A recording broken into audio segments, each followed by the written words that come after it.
Filler সামনে ওই দুজন অর্ধনগ্ন অবস্থায় চেয়ারে বাঁধা। ফিলার এইসবে আর কোনো মোহ নেই। ফিলার কোনো পছন্দ নেই, কোনো অপছন্দও নেই। ফিলার নাকে কোনো গন্ধ নেই, কোনো সুগন্ধও না, কোনো দুর্গন্ধও না। শুধু একটাই চিন্তা, অনেক মেয়েকে বাঁচানোর দায়িত্ব এখন ফিলার ওপরে। এই যন্ত্রণা আর কোনো মেয়ে সহ্য না করুক। অন্ধকার রুমে দুয়াতা ল্যাম্প জ্বালানো হলো। মৃদু আগুনের আলোয় এক পাশে ফিলা, অন্য পাশে অন্য দুজন।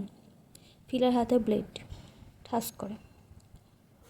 ওদের একজনের রানের মাংস ওপরে ব্লেড দিয়ে পোজ দিল। রানের মাংস হাঁ করে আছে।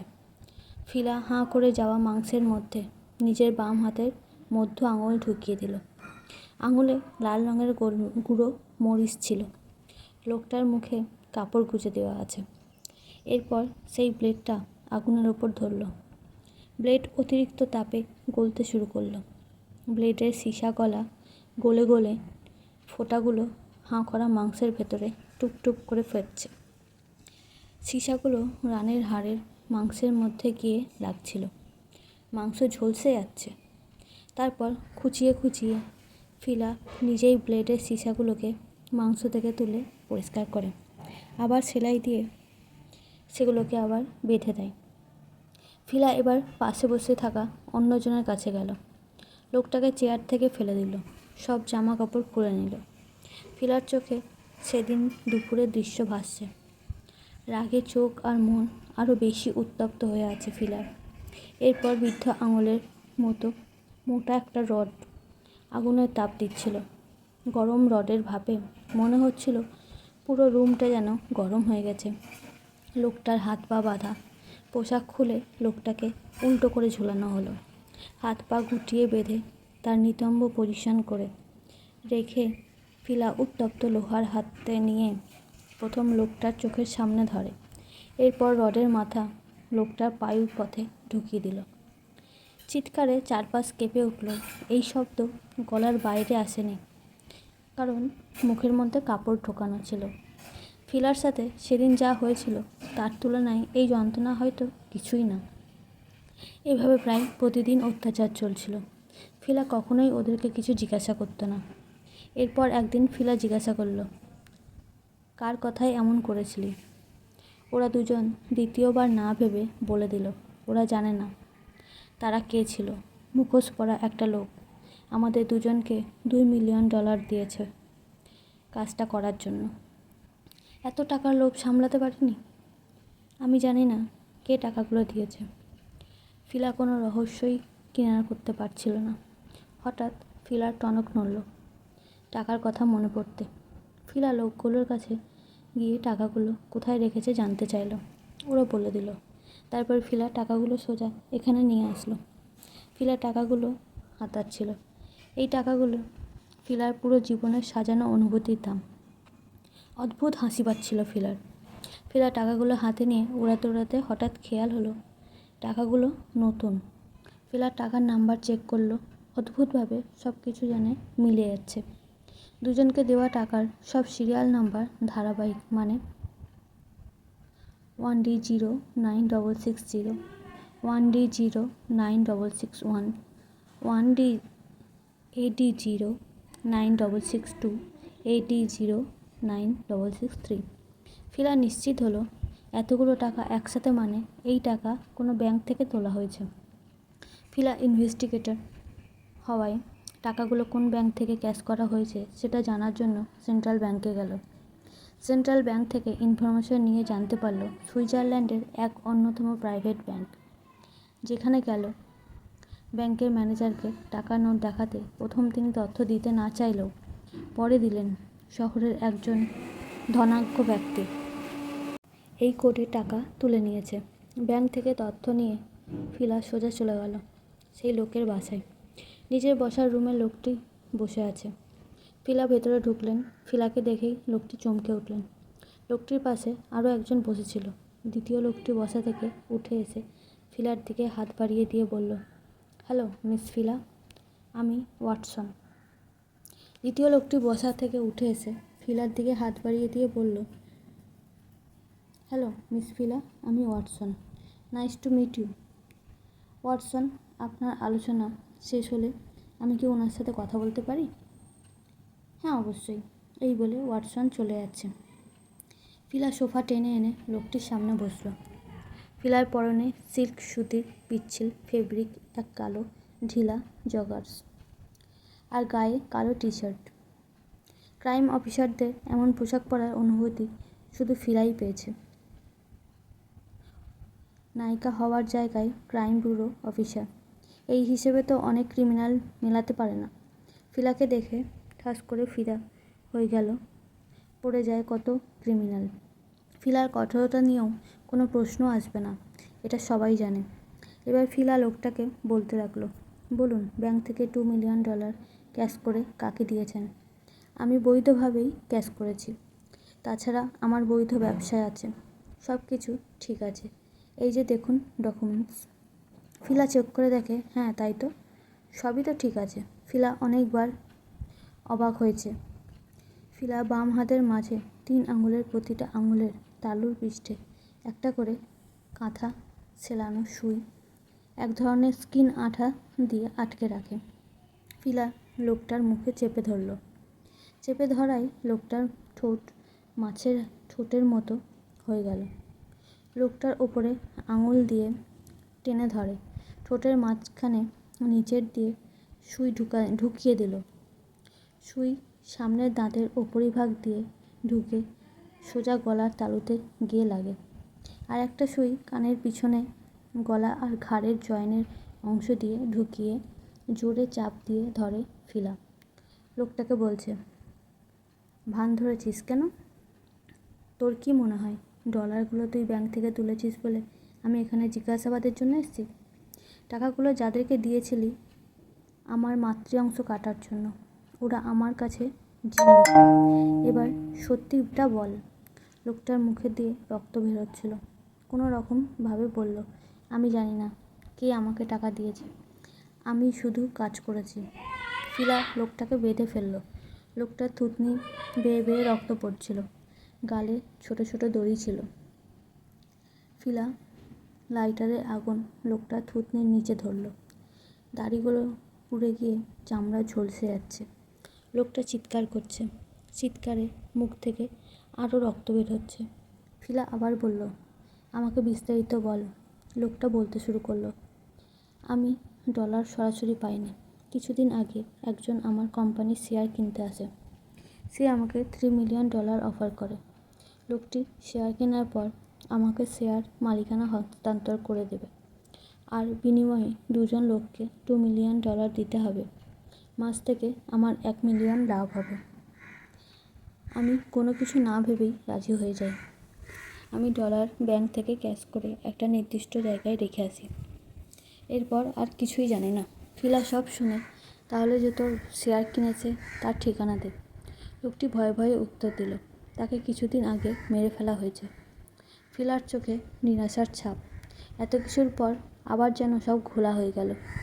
যে লোকটি শেয়ার কিনেছিল তার ঠিকানা সহ সব কাগজের সঙ্গে ফিলা বের হয়ে যেতে লাগলো। বাসা থেকে বের হতেই, ও মিস্টার ওয়াটসন, আপনি এখনও দাঁড়িয়ে আছেন? আসলে মিস ফিলা, আমি নিজেও ইনভেস্টিগেটরের জন্য এসেছি। আপনি এসে আমাকে এমন তাড়া দিলেন, আমি ইনভেস্টিগেট রেখেই চলে এলাম। লোকটির সাথে আলোচনা শেষ হলেই চলে যাব। কিন্তু মিস ফিলা, আপনি তো লোকটার সাথে কথা বলার অবস্থায় রাখেননি। মিস ফিলা, একটু প্রশ্ন।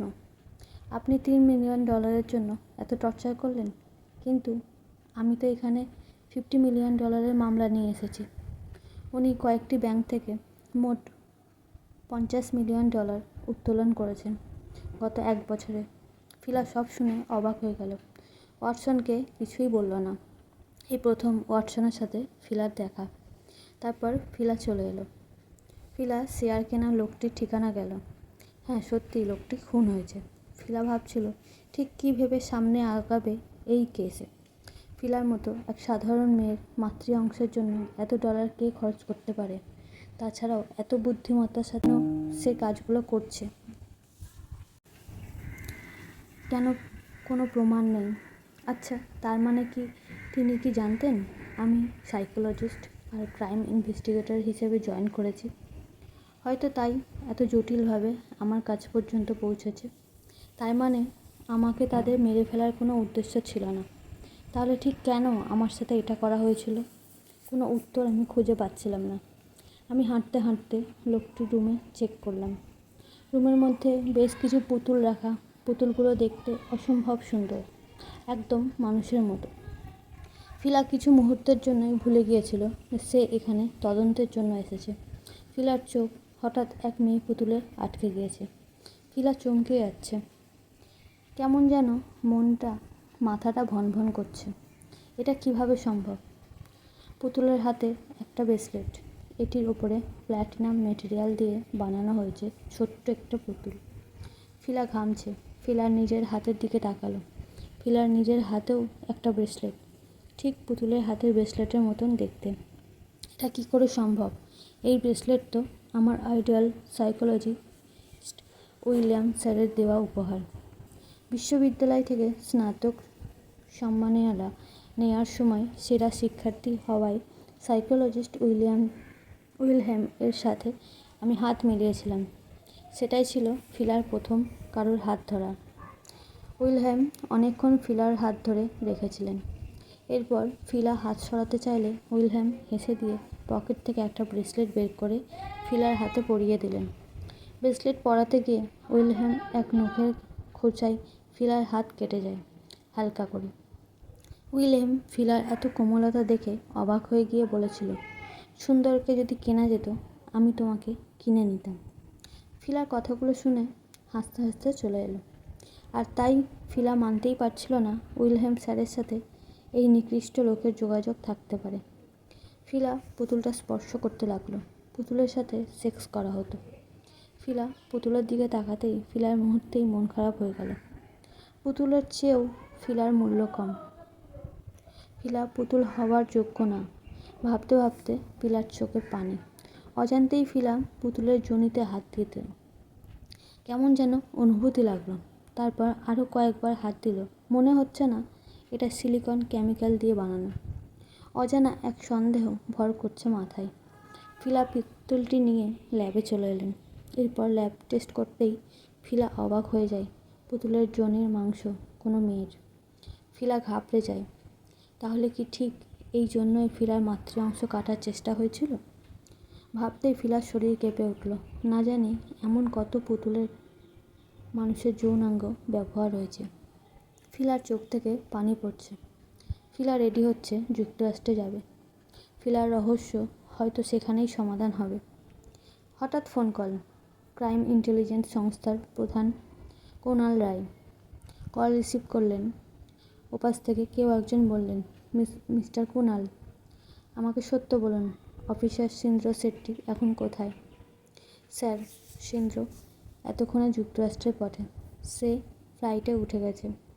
ওপাশ থেকে লোকটি চেঁচিয়ে দিয়ে বলে উঠল, মি কুনাল, সিন্দ্র শেট্টিকে যুক্তরাষ্ট্রে যাওয়া থেকে আটকান। তাকে ফিরিয়ে আনুন। আপনি নিজেও জানেন সিন্দ্র শেট্টি ভয়ঙ্কর রকমের সাইকো কিলার। সিন্দ্রকে এমন অপারেশনের জন্য পাঠানো উচিত হয়নি আপনার। সিন্দ্রর হাতে ভারতীয় 1000-এর বেশি ক্রিমিনাল খুন হয়েছে। সিন্দ্র শেট্টি যার বিরুদ্ধে অভিযোগ নিয়ে যুক্তরাষ্ট্রে যাচ্ছে তিনি ভারতীয় সরকারকে দুমড়ে মুচড়ে দিতে পারে মুহূর্তেই। প্রমাণ ছাড়া তার বিরুদ্ধে অ্যাকশন নিলে সরকার থেকে আমাদের ওপর চাপ আসবে। মিস্টার কুনাল, আমি যুক্তরাষ্ট্রে এয়ারপোর্টে যোগাযোগ করে সিন্দ্রকে এয়ারপোর্ট থেকে ফেরত পাঠানোর ব্যবস্থা করছি। এই বলে ওপাশ থেকে ফোন কেটে দিল। সুইজারল্যান্ড থেকে অনেক দূরে, ভারত উপমহাদেশ থেকেও অনেক প্রশ্নের উত্তরের খোঁজে ফিলার মতন ক্রাইম ইন্টেলিজেন্স সংস্থার একজন কর্মকর্তা সিন্দ্র শেট্টি যুক্তরাষ্ট্রের উদ্দেশ্যে রওনা দিয়েছে। প্রায় 6 ঘন্টা পর আবার কুনালের কাছে ফোন আসে। মিস্টার কুনাল, এয়ারপোর্টে সিন্দ্রকে নামতে দেখা যায়নি। সিন্দ্র কোথায়? সিন্দ্র একজন ভারতীয় প্রশাসন অফিসার। পরিবার বলতে সিন্দ্র আর সিন্দ্রর বোন অনায়া ছিল। খুব আর্থিক সংকটেই ওরা দুজন বড় হয়েছে। একবার ছোটবেলায় সিন্দ্রর বোন অনায়া টিভিতে বিজ্ঞাপন দেখে সিন্দ্রর কাছে বিরিয়ানি খেতে চাইছে। সিন্দ্র স্থানীয় একটা দোকান থেকে বিরিয়ানি নিয়ে আসার জন্যে তালা খুলতে না পেরে পুরো দোকানে আগুন লাগিয়ে দিয়েছিল। অনায়ার একবার জ্বর হয়েছিল, জ্বরে গা পুড়ে যাচ্ছিল। অনায়ার এই অবস্থা সহ্য করতে না পেরে সিন্দ্র নিজেই দুবার জ্ঞান হারিয়ে ফেলেছিল। এলাকার এক ছেলে অনায়ার ওড়না ধরে টান দিয়েছিল। সিন্দ্র জানতে পেরে ওই ছেলেটাকে ধরে গাছের সাথে উল্টো করে বেঁধে ছেলেটার লিঙ্গের সাথে 1 কেজি ওজনের একটা পাথর বেঁধে ঝুলিয়ে দিয়েছিল। পাথরটা রশি ছিঁড়ে নিচে পড়লে সোজা ছেলেটার থুতনি ওপর পড়বে। সিন্দ্র গত 10 বছরে ঠিক মতো পেট ভরে খাবার খায়নি, সবসময় টাকা জমিয়ে রাখত, এটা ভেবে যে অনায়া আগামী 3 দিন পর কী খাবে। অনায়াকে 10 দিন পর কোনো জামা কিনে দিতে হলে যেন অর্থের অভাব না পড়ে। অনায়াকে এভাবেই বড় করেছে সিন্দ্র। অথচ কেউ একজন অনায়ার যৌনাঙ্গ কেটে অনায়াকে জঙ্গলে ফেলে রেখেছে। লাশ চিহ্নিতকরণে জানা যায় এটা অনায়ার লস। মর্গে অনায়ার লাশের কাছে সিন্দ্র দাঁড়িয়েছিল। সিন্দ্র লাশের ওপর থেকে কাপড় সরিয়ে দিল। সিন্দ্র স্থির হয়ে তাকিয়ে আছে। কোনো প্রাণীর জবাই করা গলা যেভাবে ছিন্ন বিচ্ছিন্নভাবে হাঁ হয়ে থাকে, অনায়ার জরায়ুর কাটা অংশ ঠিক এমনই ছিল। জরায়ু দিয়ে পেটের নাভি ভুঁড়ি বের হয়ে পড়েছিল। সিন্দ্রর হাত পা কাঁপছিল। এই পর্যায়ে সিন্দ্রর চোখ আর নাক দিয়ে রক্ত বের হতে থাকে। সিন্দ্র তীব্র চিৎকার করে কাঁদতে শুরু করে। একজন লোক তার স্ত্রীকে নগ্ন করে বেডের সাথে 2 পা বেঁধে সোজা করে শুইয়ে লোকটার তার প্যান্টের বেল্ট খুলে মহিলার যোনির ওপর বেল্ট দিয়ে প্রচণ্ড পেটাচ্ছিল। বেল্টের এক একটা আঘাত যোনি কেঁপে যাচ্ছিল। রক্তে বিছানা লাল হয়ে গিয়েছে। নরম কোমল জায়গায় এত শক্ত চামড়ার বেল্টের আঘাত সেই অংশে মাংসের বেল্টের সাথে লেগে লেগে উঠে যাচ্ছিল। বেল্টের মারের শব্দে রুমের একটা কোণায় দাঁড়িয়ে মহিলা ছেলে ভয়ে কেঁপে উঠছিল। মারতে মারতে লোকটি বলছিল, বুড়ি হয়ে গেছিস, তবু তোর তেজ কমে না। রুমের কোণায় দাঁড়িয়ে থাকা ছেলেটি হচ্ছে আমি, উইলিয়াম ছিলাম। আর লোকটি আমার বাবা ছিল। সেই রাতে আমার মা আত্মহত্যা করেছিল। আমার বাবা কেমিস্ট ছিলেন, পুতুল বানাতেন। বাবার থেকেই আমার এই কেমিস্ট্রির বিশ্লেষণ শেখা।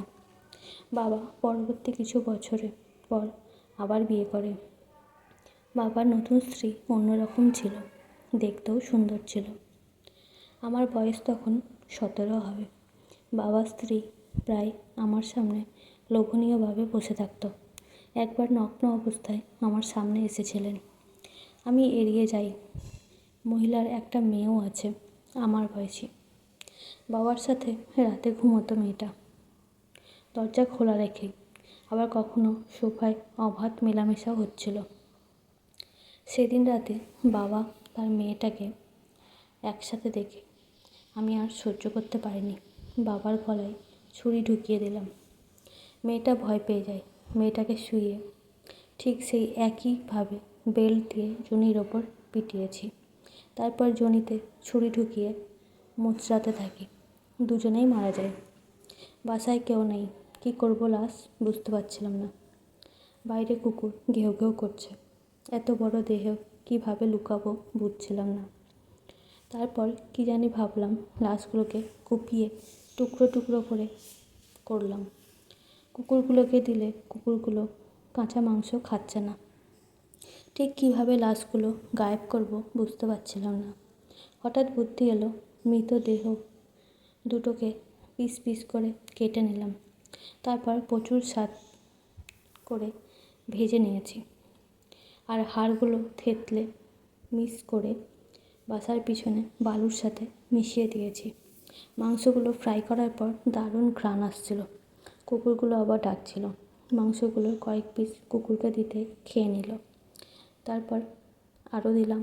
কুকুরকে যত দিচ্ছি ততই খাচ্ছে। নিজের অজান্তেই 1 পিস ভাজা মাংস মুখে নিলাম। দাঁতের মাঝখানে রেখে চাপ দিতেই মশলা মাখানোর স্বাদ পুরো জিভে লেগে গেল। আমার চোখে যেন নেশা লেগে গেল। পরে আর একটা টুকরো মুখে ভরলাম। দ্রুত চিবাতে লাগলাম। কি যেন মনে করে কুকুরকে আর একটা মাংসের টুকরোও দিলাম না। টেবিলে বসে বসে মজা করে খাচ্ছিলাম। এরপর একদিন বাবার দ্বিতীয় স্ত্রীকে শেষ করে দিলাম। এতদিনেও আমি সেই বেল্টের শব্দ ভুলতে পারি না। আমি ছোটোবেলা থেকেই ভ্রম, মায়া, প্রলুব্ধ করতে পারতাম। যেমন একবার এক মধ্যবয়সী মহিলাকে ব্যাংক হতে বের হতে দেখি। তার সামনে গিয়ে দাঁড়াতেই মহিলা আমাকে তার সব টাকা তুলে দিয়ে চলে যেতে লাগলো। যদিও কাজটা আমি এমনি হয়নি।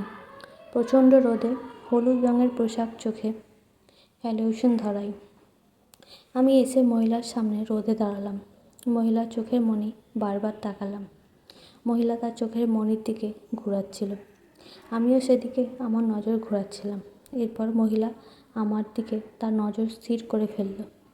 বিষয়টা এমন হয় যে আমি মোবাইলে পোর্ট্রেট মোডে ছবি তুললে আপনাকে ফোকাস রেখে যেমন পেছনে ব্যাকগ্রাউন্ডে ঘোলা ব্লার হয়ে যায়, ঠিক এভাবেই চোখের হ্যালিউশন করা যায়। মানে আপনার সামনের ব্যক্তির চোখের সামনে আপনাকে ফোকাস করতে হবে এবং বাকি সব ব্লার। আর তারপর সে আপনার দিকে ফোকাস করতে গিয়ে সে তার নিজের ওপর নিয়ন্ত্রণ হারাবে। রেস্টুরেন্টে খেয়ে বিল না দিয়ে কত বিল নিয়ে এসেছি তার হিসেব নেই। একবার ইউনিভার্সিটি লাইফে এক মেয়েকে পছন্দ হয়েছিল, কিন্তু মেয়েটা অদ্ভুতভাবে আমাকে প্রত্যাখ্যান করেছিল। আমার রাগের কিনারা করার ক্ষমতাও ওই মেয়েটার নেই। পরের দিন মেয়েটা ক্লাসে আসে, পুরো ক্লাস ফাঁকা। আমি সামনের সিটে বসে আছি, ওই মেয়েটা ক্লাসে ঢুকছে। অসম্ভব সুন্দর ছিল মেয়েটা। ওর কোঁকড়ানো চুলগুলোর জন্য, কোঁকড়ানো চুল, গাঢ় খয়েরি রঙের লিপস্টিকের ঠোঁট আর ফর্সা চামড়ায় নগ্ন শরীর কেমন হয় দেখবেন। মেয়েটার নাম ছিল অপ্সরা, হয়তো ভারতীয় হবে। আমি ক্লাসরুমে বসেছিলাম। মেয়েটাকে ক্লাসরুমে আমার দিকে তাকাতে বললাম। মেয়েটা আমার দিকে তাকাতেই স্থির হয়ে গিয়েছে। অপ্সরা, এই রুমে কেউ নেই, তোমার উচিত পোশাক খুলে ফেলা। অপ্সরা দৃঢ় চোখে আমার দিকে তাকিয়ে নিজের পোশাক খুলে ফেলছে। অপ্সরা লম্বা ঢিলা রাজকীয় পোশাক পরেছিল। ভারতের ছোট পোশাক খুলতেই অপ্সরাকে বললাম, এখানে অনেক মানুষ, সবাই তোমাকে দেখছে।